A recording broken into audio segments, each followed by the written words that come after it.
Les experts, et on va parler du crack sur le Bitcoin qui est tombé autour des 60 000 dollars. J'ai pas regardé le chiffre ce matin précisément. Autour de 60 000. On est autour des 60 000. Ça a quand même pris une sacrée dégelée et pas mal de crypto avec. Céline Antonin, je rappelle votre ouvrage commis en 2025, Cryptoactifs, une menace pour l'ordre monétaire et financier. C'est un peu le thème du débat ce matin. Est-ce que ce crack sur le Bitcoin, sur le marché des cryptos, fait peser un risque systémique sur nos systèmes financiers? Est-ce qu'il faut qu'on s'en inquiète? Alors, je dirais qu'aujourd'hui, au stade de développement du Bitcoin et des cryptos auxquels on n'est pas encore sur un risque systémique, mais justement, et c'est d'ailleurs ce qu'on essaye de mettre en exergue dans notre ouvrage, c'est le risque justement que ça devienne un risque systémique. Et je pense que c'est à ça qu'il faut faire très attention. Parce que pour l'instant, donc il faut rappeler que le Bitcoin, donc c'est un actif numérique purement spéculatif qui repose sur rien, qui repose sur la chaîne de blocs. Il n'est pas en train de redevenir ce qui n'aurait jamais dû cesser d'être, c'est un actif spéculatif, tout à fait, volatile, pur, sans statut macroéconomique. Absolument, et alors qui n'a d'une part pas vocation à être une monnaie et qui par ailleurs fait effectivement, s'il commence à se diffuser dans la sphère financière, qui peut faire peser ce risque systémique. Et justement, quelques indices qui montrent que malgré tout les choses se sont un peu accélérées ces derniers temps, c'est qu'on a eu par exemple l'apparition des ETF Bitcoin, donc justement des trackers indiciels qui permettent de suivre l'évolution du Bitcoin. Donc on a eu ces ETF à terme d'abord et ensuite au comptant, donc qui sont apparus. Alors c'est uniquement aux États-Unis, c'est-à-dire que c'est pas autorisé encore en Europe. On est un peu plus prudent quand même en Europe. Il n'y a pas de distribution. BlackRock n'a pas lancé des ETF. Alors, aux États-Unis, disons qu'en Europe on essaie d'être un peu plus prudent. Bon, on a un régulateur qui veille. Voilà. On a des filiales de banques aussi qui commencent à s'intéresser aux stablecoins. Donc les stablecoins, c'est l'idée d'avoir des cryptos dont la valeur est plus stable parce qu'elle est notamment indexée à un panier de devises, donc typiquement au dollar, enfin en grande partie.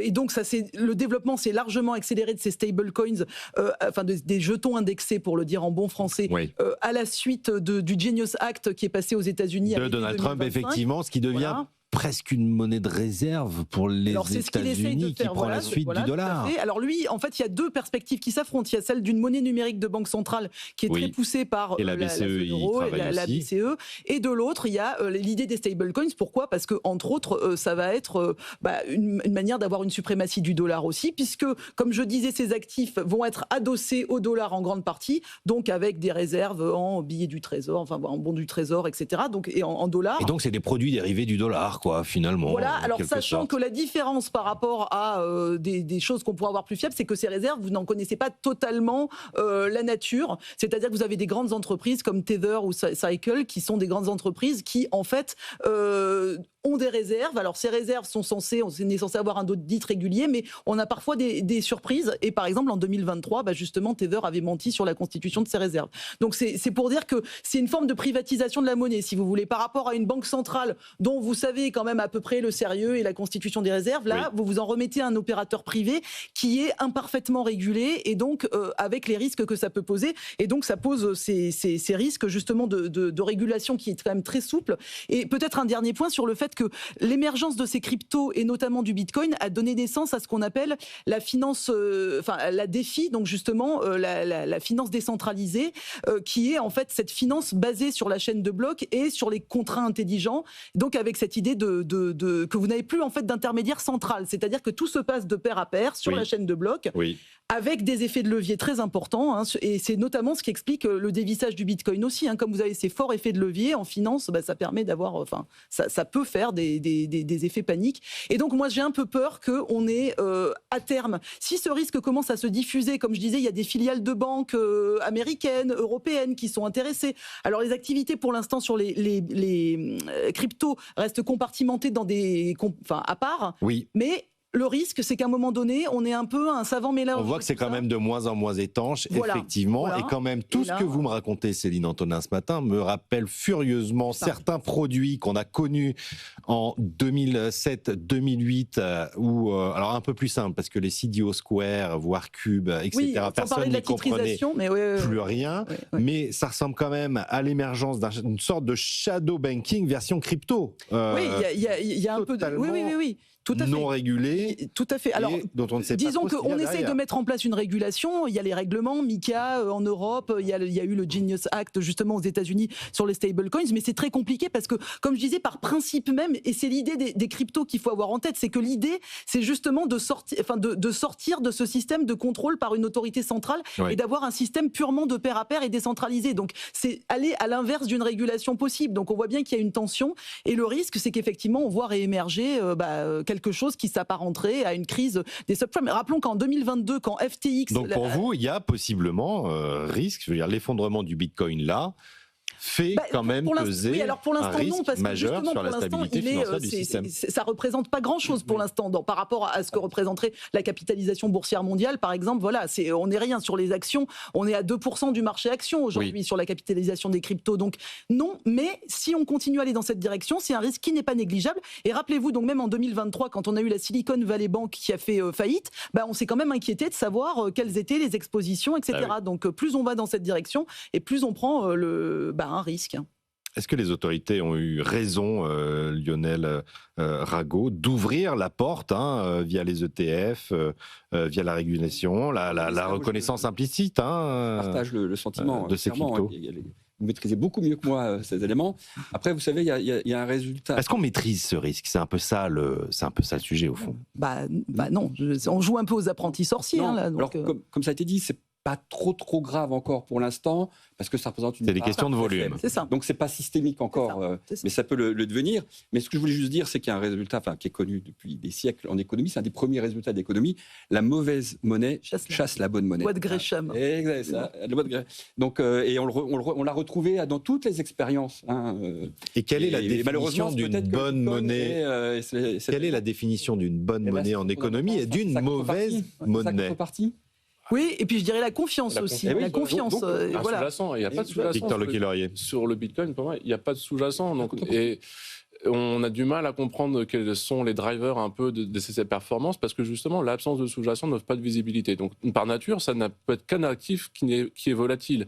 Et on a l'impression que c'est autant du côté de la tech, on fait des comparaisons avec les métaux, avec la nomination du nouveau président de la Fed. Ce qu'on a vu, en tout cas, ce qu'on sait, c'est que le cours du Bitcoin, il est alimenté quand il y a un surplus de liquidité.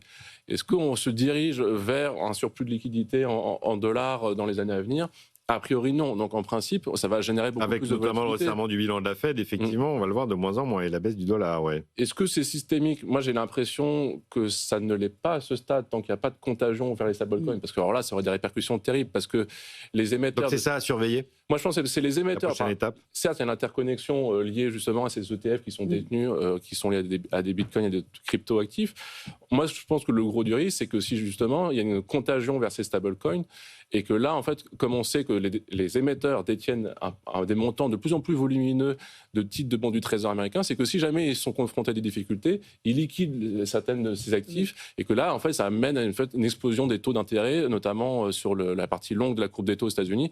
Ça, c'est déjà. Qui commence à augmenter. Moi, j'ai l'impression qu'on n'est pas dans cette configuration. D'ailleurs, je crois que Scott Bessent a été interrogé à ce propos hier. Il était un peu pris au dépourvu. Il a fait non, je ne pense pas que le Trésor interviendra. Non, je ne sais pas. Et ça montre. J'ai l'impression qu'il n'y a pas vraiment de crainte à avoir. Et je pense que. Certes, moi je trouve que l'idée de la blockchain est très intéressante. On sait que la blockchain du Bitcoin, elle est pas c'est pas la plus performante. En revanche, je pense que les Bitcoins, avec l'avènement des stablecoins, va être amené en fait à perdre pas de sa valeur et en fait de son intérêt. Et je pense qu'il y a un autre enjeu, et c'est que effectivement au profit des stablecoins, c'est ce que vous nous dites. C'est comme il n'y a pas de sous-jacent sur le Bitcoin, il y en a de crypto, ils risquent de perdre du terrain face aux stablecoins qui eux ont un sous-jacent. Oui, et puis qui sont très poussés par le gouvernement Trump et qui sont vraiment le nouveau. Enfin voilà, il a misé sur ça parce que ça permet effectivement une dollarisation indirecte. Typiquement, des banques européennes qui acquéraient des stablecoins justement libellés en dollars, ça permet d'introduire le dollar. Elles y réfléchissent, donc, les banques européennes, ça. En tout cas, pour l'instant, je vous dis, il y a vraiment une c'est compartimenté, mais par contre, il y a des filiales, de certaines banques qui, en tout cas, réfléchissent, aux stablecoins. J'ai l'impression que nous, on a déjà, en Europe, on a l'impression qu'on a déjà perdu suffisamment de terrain par rapport à ça, et que, par contre, là où il faut donner un coup d'accélérateur, c'est sur sur l'euro numérique, parce que là, il y a une course avec la Chine, et que là, on est dans un monde où... Est-ce que vous pouvez nous expliquer, Victor, de manière extrêmement pédagogique, moi, ça fait 2, 3, 4 ans que je suis ce sujet de l'euro numérique, je n'ai toujours pas compris. Ce qui m'a marqué, c'est qu'on a une traçabilité totale avec l'euro numérique. Qui, pour le libéral que je suis, est toujours un peu inquiétant. Alors, avec quand même des garanties. Hein, normalement. Mais par contre, sur le e-yuan, vous n'avez pas les mêmes garanties. Non. D'ailleurs, c'est un des problèmes, un des freins à son adoption, parce que quand c'est un régime qui est moins démocratique, effectivement, une monnaie numérique de banque centrale, ça fait moins rêver. Donc, expliquez-nous. Pour moi, l'objectif... L'intérêt de l'euro numérique. Qu'est-ce que c'est exactement ? Ça va, en principe, c'est très bizarre, parce que ça va permettre d'être désintermédié par rapport aux banques et en fait de réduire les coûts de transaction qui sont liés en fait aux paiements qu'on réalise en euros. Ça, c'est l'objectif. Pour l'instant, on a encore du mal à imaginer comment ça va vraiment s'intégrer avec nos euros classiques, parce qu'il faudrait éviter... Ils sont numérisés. Moi, c'est toujours ça qui m'interroge, c'est-à-dire que tous les transferts sont des chiffres par ordinateur. Mais là, vous détiendrez directement de la monnaie banque centrale en plus, donc ça fait une différence aussi. Un compte à la banque centrale, et en fait, vous n'aurez plus besoin d'intermédiaire des banques, et donc du coup, vous n'aurez plus à payer certains frais qui sont liés à la détention d'un dépôt classique et qui vous offrent des droits. Donc c'est économique. C'est économique. Et c'est pour ça d'ailleurs que les banques commerciales sont vent debout contre l'euro numérique de banque centrale. Et que ça freine. Sauf que là, il y a pour moi un virage. Donc là, on s'éloigne peut-être des sujets des cryptos, mais moi, il y a un virage en ce moment qui doit être pris sur les services de paiement numérique. On voit qu'on dépend des Américains. Moi, j'ai l'impression que c'est un vrai sujet de souveraineté en ce moment posé sur la table. On en parle beaucoup. Et je pense que la Banque centrale européenne doit donner un coup d'accélérateur maintenant, et les banques doivent y participer, parce que les banques, elles sont aussi concernées par ces enjeux de souveraineté sur les paiements numériques. Et on a le groupement CB quand même, carte bancaire. Oui, et que je pense que là, il y a vraiment on a un virage. Si on ne le prend pas, on va être dépassé par les Chinois qui vont, eux, vendre ces services numériques, même si pour l'instant, sur le e-yuan, c'est pas franchement un franc succès, parce que de toute façon, le yuan n'est pas non plus un franc succès, parce qu'ils n'ont pas cette capacité à rassurer. Pour l'heure. L'internationalisation du yuan, elle est quand même très, très limitée. Elle est très limitée. Et du coup, pour moi, ça revient aussi à traiter un autre sujet, qui est un autre virage, c'est celui de l'union des marchés des capitaux. Parce que à partir du moment attend toujours, où on arrivera, mais pareil, si on ne le fait pas maintenant, c'est trop bête. Là, on est vraiment à un tournant pour éviter que nos capitaux aillent dans les autres régions, et pour ça, en fait, il faut qu'on ait aussi un service numérique de paiement et beaucoup plus de coordination. Et que par rapport, c'est la faiblesse de la Chine, c'est que la Chine, ils seront jamais suffisamment ouverts en fait pour proposer des actifs qui vont leur permettre l'expansion de leur monnaie, comme le fait les États-Unis. Nous, on a ce marché-là. Par contre, il n'est pas consolidé. Et si on arrivait à avoir un marché beaucoup plus dynamique, on était capable d'émettre des actifs en euros qui puissent séduire le plus grand monde, et qu'en gros, les Néerlandais, les Belges et les Luxembourgeois et les Irlandais arrêtent de sortir leurs actifs, arrêtent d'acheter des actifs américains dans ce sens-là, je pense que c'est un enjeu. Et ça, pour moi, tous ces sujets-là sont liés. L'éco numérique, l'union des marchés des capitaux, c'est des enjeux de souveraineté. Et je pense que il faut profiter justement des errements de ce qui se passe sur les cryptos pour dire, regardez, vous avez voulu aller sur des actifs qui ne sont pas sûrs. Par contre, il y a d'autres actifs qui sont beaucoup plus sûrs. On sait le faire. Et c'est pour moi l'euro numérique qui, à mon sens, aurait un potentiel en zone euro, parce que sur les stablecoins, j'ai la peur qu'on soit en retard. Bitcoin, on est là pour spéculer et puis possiblement se faire beaucoup d'argent sur l'euro numérique. Ah non, c'est pas un objet de spéculation. C'est pas du tout, on est d'accord que c'est pas du tout... Mais l'idée quand même des cryptos, c'était de servir de monnaie. Je veux dire, c'est ça l'idée de ces détracteurs, c'est quand même de servir de monnaie, de retirer justement le monopole de la monnaie des banques centrales, parce que c'est un peu la théorie de von Hayek, qu'ils ont reprise, en tout cas, en disant les banques centrales, elles font de l'inflation, elles ont été la cause de la crise des subprimes, et donc justement, grâce au Bitcoin, on va éviter tout ça. Donc déjà, on peut montrer que c'est pas du tout une monnaie, ça remplit pas les rôles d'une monnaie, mais donc ce qui n'est pas le cas de l'euro numérique, qui peut être effectivement une alternative. En gros, ça permet, alors je vais pas, ça a été très bien dit, mais ça permet de mettre de l'innovation sans prendre ce risque d'avoir un actif spéculatif qui, du jour au lendemain, peut dévisser, parce que basiquement, il vaut zéro, en fait. Enfin, je veux dire, il faut quand même le rappeler. Déjà, je trouve que c'est $60,000, c'est déjà bien payé. Bon, on pourra aller beaucoup plus profondément. Merci à tous les trois, Victor Lequi-Laurier, Céline Antonin et Lionel Rago, pour cette émission passionnante.